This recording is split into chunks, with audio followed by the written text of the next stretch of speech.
You get lots of support when you're a councillor, particularly when you're a new councillor. There's a very, very vast induction process that goes through all the different departments and how it works and all the contacts that you'd need.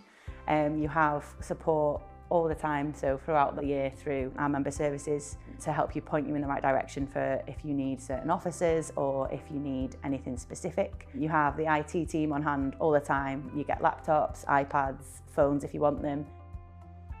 Ar ôl I mi gael yn ethol, y teimlad cyntaf di, da chi eisiau dechrau arni'n syth. Ond wrth gwrs, y reality di, nad oeddwn ni'n gwybod fawr ddim am sut oedd y cyngor yn rhedeg. Felly, am y 3 mis cyntaf, mi gawson ni, do'n ni ddim faint o gyfarfodydd hyfforddiant. Oedd yn drwm iawn. Wrth gwrs, mae yna gyfle wedyn i fynd yn ôl ac edrych arnyn nhw. Ac wrth edrych yn ôl hefyd, mi oedd y cyfarfodydd yna yn ddefnyddiol iawn a mi nes I ddysgu llawer iawn. Coming into the council, I was very proud to be part of an intake that included more diversity around age, ethnicity and other equalities characteristics. And to me, it's really important that we continue to build on that. People are not all of one social strata, they're not all comfortably off, and their elected members have to really demonstrate that so that we can empathise with our constituents and our residents and do work on their behalf to reflect our time, our expertise and our care. There is compensation for that in terms of an allowance. That allowance is actually assessed and recommended by an external independent body. It isn't, as some people think, something that the councillors themselves vote on or decide.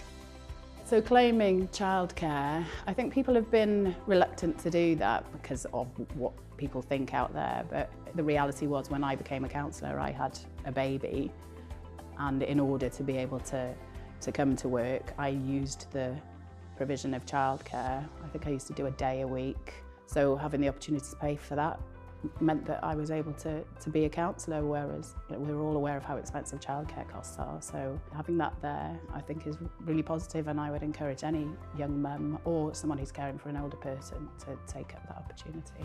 You can get help paying for day centres, nurseries, transport, anything that you need. Member services and our officers are incredibly supportive, and there's absolutely no barrier, I would say, to anyone. Do it. Being a carer gives you that extra insight into how other people struggle, so I think it's a really valuable trait in a councillor. Having a full-time role as well as being a councillor is definitely a lot to take on, and that's a bit of the beauty of the hybrid system as well. I can very quickly come out of a works meeting, go into the office and join a council meeting from work, and that hybrid approach has definitely made that balancing act between the council and my other employments much more manageable. Some of our ongoing training sessions have been categorised as mandatory. So these are really important aspects of our work as councillors. As councillors, we are all corporate parents. We all have a responsibility to look after vulnerable children.